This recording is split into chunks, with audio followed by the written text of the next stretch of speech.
Hello everybody, it's Dr. Frank Gomez. Today is Tuesday, August 28th. At least I think it's August 28th. Just get off before we get on to any of the subjects. It's like it's hot outside. Man, I thought last week was the beginning of the end. You know, low temperatures, nice low humidity. And then here we are last week in August, and it's 94 degrees out there today. So, oh man. Anyways, just rambled. So, okay. Tip of the week, let's get started with that. The power of nutrition. You know, whew, my chair keeps wanting to slide down the hallway here. So, put some brakes on it. All right. A study found an omega-3 deficiency. Omega-3 fatty acid is something that you can find in fish and fish oils that you buy at the store for nutrition, or just fish that you eat, white fish especially. So the study of omega-3 fatty acid deficiency causes between 72,000 and 96,000 deaths every year, just for being deficient in that one what they call fatty acid. So it's very similar to high trans fat intakes, which are your processed foods, your fried foods, which is basically the staple of the American diet these days. So that would be between 63,000 and 97,000 deaths per year. One researcher mentioned it's hard to nail down more exact numbers of deaths. Chronic diseases or associated deaths are multifactorial, right? A lot of different things are involved. As far as diet goes, it's a lack of fruits and vegetables or an excess of animal foods and processed foods that are the culprit. All right. It was also noted that more research is needed to figure out the exact amount of omega-3 fatty acids that human people, that we need to stay healthy and to function properly in our bodies. I myself take 2 grams a day, sometimes 4 grams a day. And how do I know which to take is because I do my blood every 3 months. Doing extensive blood work, that's what we do in the office, especially when our patients come in, we keep track every 3 months, we get them done. We see what's working, what's not working, and where we need to change. For me, for some reason, my low density lipoproteins, the LDLs, the bad fatty acids, tend to be a little high, so then I got to increase my fish oils, which omega-3s, which help lower that. Americans are likely to continue to fall short on their omega-3s because we don't know exactly what to take, and most people, when they're taking vitamins, are just guessing anyways. Some people do pretty well, and others are just saying, well, they're taking the vitamin of the month that they read or somewhere, and you're not even sure if you're actually even using it. Where you buy your vitamins too is very significant. You don't want to go to a supermarket and buy your vitamins, because you don't know what you're getting. A lot of them are over-processed, and you can't digest them properly, and you don't get to use them. As they say, they just turn into expensive urine as we get rid of them. So they did some more studies that are done about as far as the deaths go on certain things and where other things stand. I don't know why I picked this, but whatever. Smoking tobacco, maybe because I just want people to do better. Smoking tobacco, that's 436,000 to 500,000 people die every year from a smoking-related incident, whatever that may be, cancer, heart attack, or whatever. High blood pressure. They call that the silent killer, right? And that's really what we're going to be talking about a little bit today, is a silent killer. And it's not only high blood pressure, but high blood pressure is 372,000 and 414,000 deaths per year. And the sad thing about that, they call it a silent killer because you don't really know it, that you have it a lot of times. Sometimes you just think you got headaches or some aches and pains, and then, unfortunately, you have a heart attack. Obesity, 188,000 to 237,000. Got to eat better. Physical inactivity, 164,000 to 220,000 deaths a year. You know, our bodies were not made to do nothing. Now, there's a lot of people who have very physical jobs, right? The people outside landscaping all day long. People outside building, hanging doors, do whatever. You know, you may not be getting your heart rate up, but at least you've been moving all day. So that's a good thing. This is basically for people that sit behind a desk all day and don't get out much, don't get much sun. So got to stop moving. High blood glucose, that's the dietary thing. We talk about that a lot. 163,000 to 217,000 deaths per year. High LDL cholesterol, okay, it's something that I deal with. Could be a genetic thing, who knows. 94,000 to 124,000 deaths, and then high salt intake, 97,000 to 107,000 deaths per year. It just amazes me people still use the salt that they use. And, you know, when I go, I go to a diner or I take my wife when we go out for date night, and people are always using salt, and salt is everywhere. People use it to cook. You don't really need to put anything on it. You got to start getting used to eating, bland food or different types of spices. Okay, so that's it. Omega-3 fatty acids, fish oils, up your fish oils, eat some more fish, good fish, not homegrown, farm-grown. I mean, fish is kind of like the worst fish to eat. So let's get into the silent killers and what we can do about it. Now, that's kind of a loaded question, right? Because it could be a lot of things. Some of the things that we just talked about: high blood pressure, high cholesterol, cardiovascular disease, and that kind of thing. But a lot of those are preventable, right? And most diseases that cause death are preventable if you nip it in the butt in time. But today we're going to talk about some other things. Well, actually, one other thing, and it's stress, right? So, let me go back to the heart attack thing, because there was something here that I missed.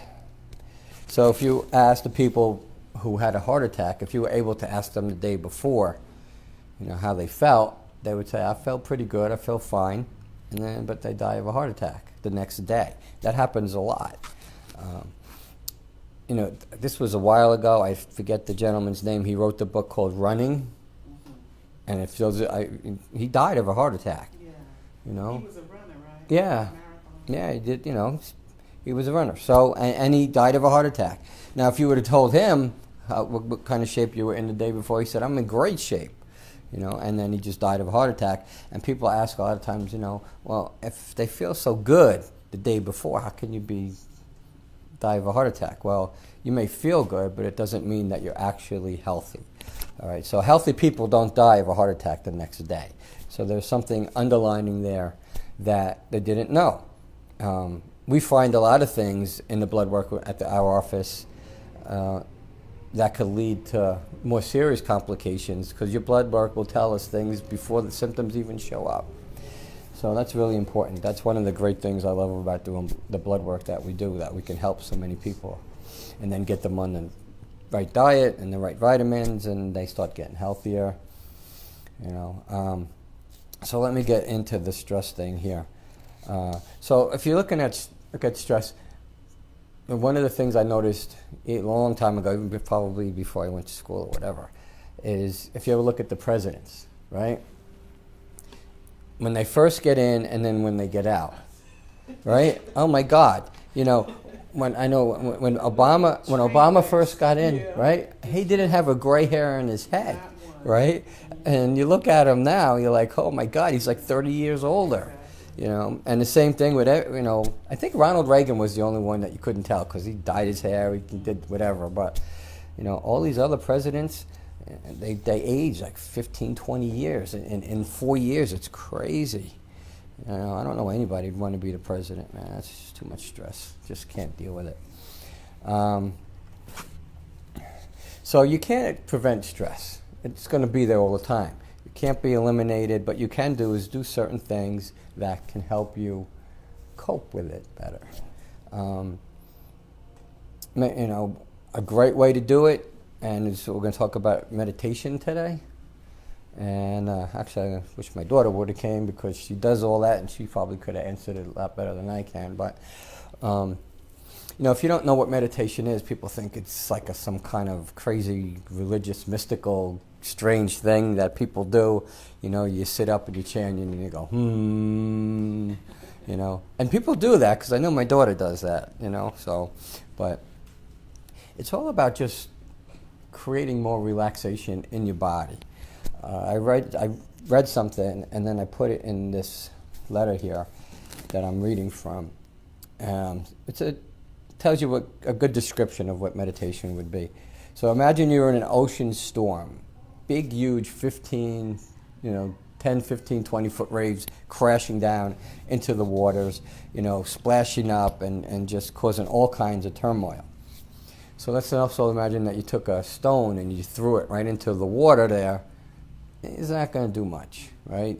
I mean, even if you could get like a huge boulder, like if you were Hercules or something, and threw it into the water, it probably still wouldn't really make much of a change in the way the waters is when you got a 15-foot waves crashing down all over the place, spraying up water in the big storm. Actually, that reminds me of something. You know, I like to go off on tangents, right? I went out shark fishing the year 2000, 35 miles off from Mauritius in the ocean there. And for me, like, I could stay on the boat on the outsides. I can't go in the side. I can't go in the cabins. I don't care how big the ship is. You know, for some reason, my body just can't adjust. So anyways, it started getting bad, turmoil, you know, and crashing down, rain started coming, so it was like the captain's like, we got to go back.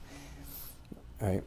So I'm standing out there, and I'm looking, and now, you know, we got these big swells, and we go down, and now I can't see the land. It was like the perfect storm, you know. I'm looking all around, 360 degrees water. Yeah, and I'm like, that's terrifying to me. That's not oh man, it was crazy, terrifying. I think I was going to die. I thought that was it, you know. So anyways, what I did is I sat on the shark chair and I strapped myself in. And the guys were inside drinking beers, partying, and I'm sitting out there in the rainstorm, you know, but at least I didn't get sick and I made it all the way back. That was, you know, again, tangents, but I thought that was pretty funny. Where the heck was I? Okay, we talked about the boulder. Yeah, so let's say now it's nice and calm, it's 5 o'clock in the morning, the ocean is kind of like a lake, you know. And if you took a pebble and threw it in, you could see the ripples because everything was so calm, right? So that's kind of like meditation is trying to do.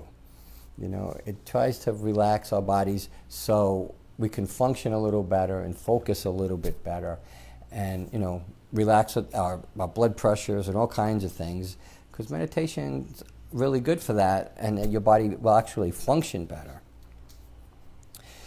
So, what have we got? So, yeah, as soon as you calm down, right. So, in our days, we get very crazy, right?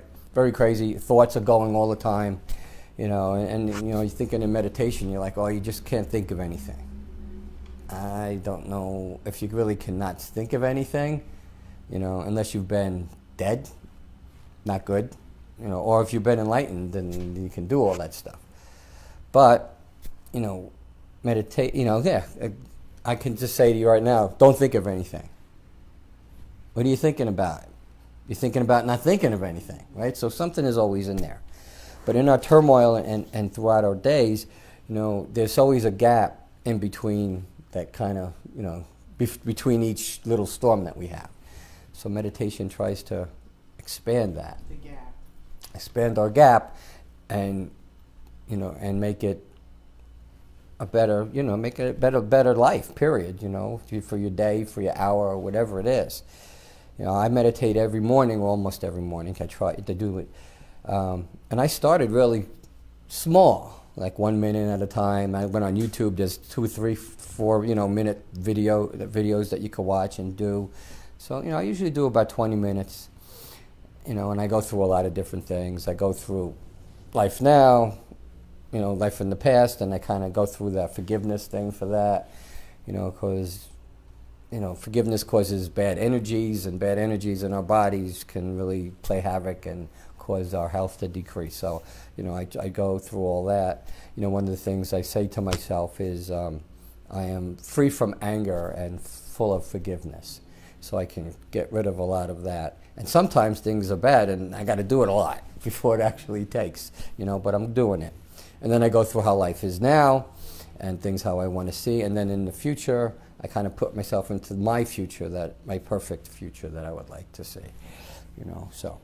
And then, of course, I ask God to make all these great things happen for me and to bless all the people that I know. And, before you know it, 20 minutes is up. And you can actually do a quick meditation once you've been started. It can take a minute. And you can just sit in a chair, close your eyes and take a deep breath, kind of just relax all your muscles. Because if you just take a minute, take a really, really deep breath, hold it, and then concentrate on relaxing, you can actually feel everything just relax. You could say a quick prayer if you want, or something, or whatever you want, and then you actually feel better. And it only takes a minute, 1 minute. That's it.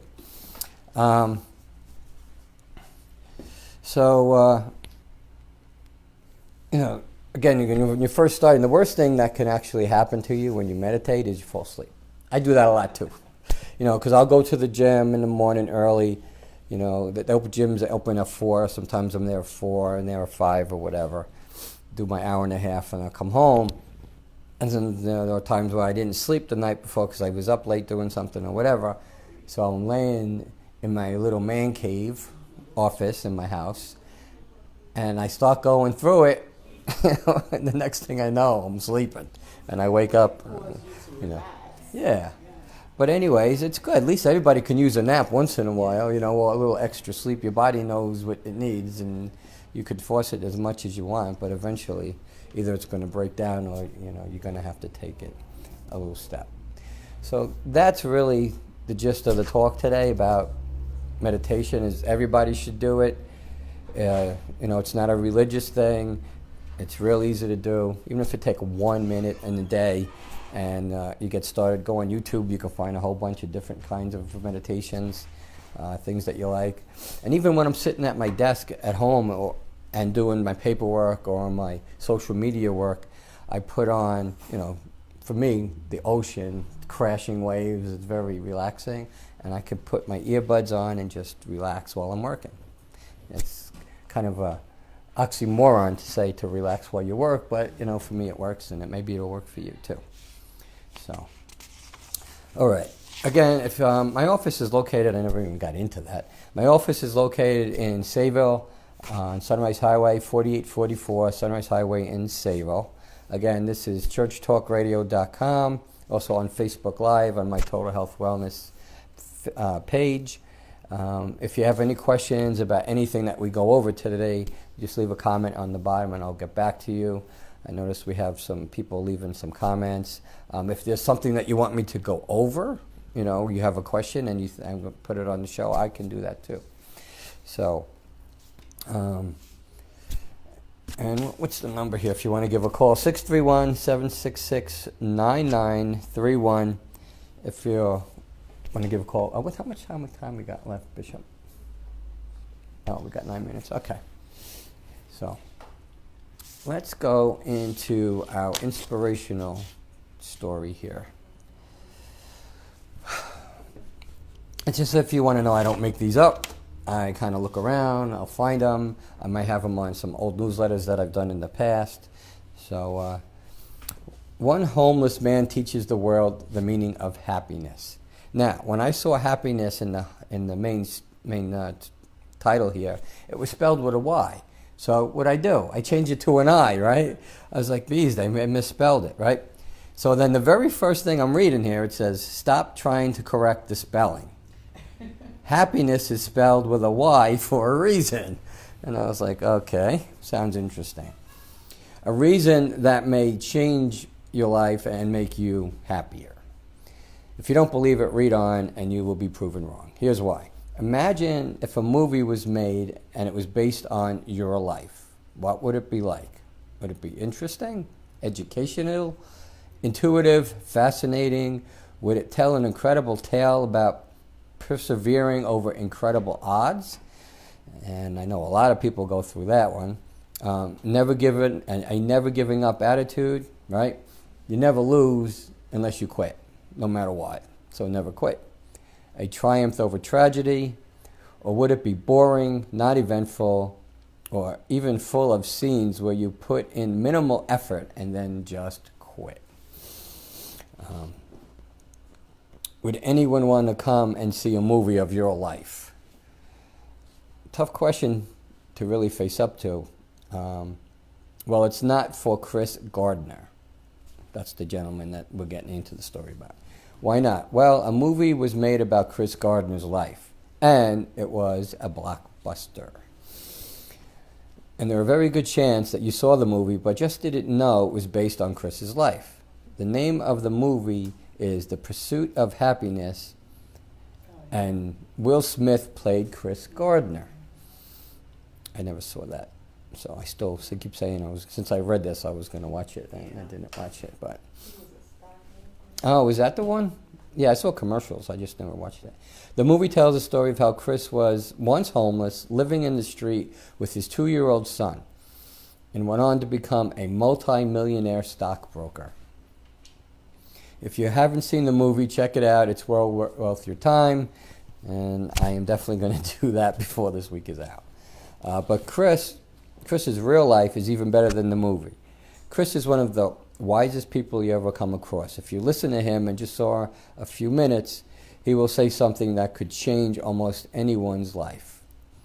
In an interview, Chris was asked if it was hard to keep going when he was homeless and was a single parent of a 2-year-old. Chris replied, "My good friend and Reverend Cecile Williams told me, baby steps count two as long as you're going forward. And one day you add up all those baby steps and you might be surprised where you're going to get to." Then Chris said, what did he say? Then Chris said his mom used to say to him every day, "Son, the cavalry isn't coming. You got to do it by yourself. Ain't no backing up."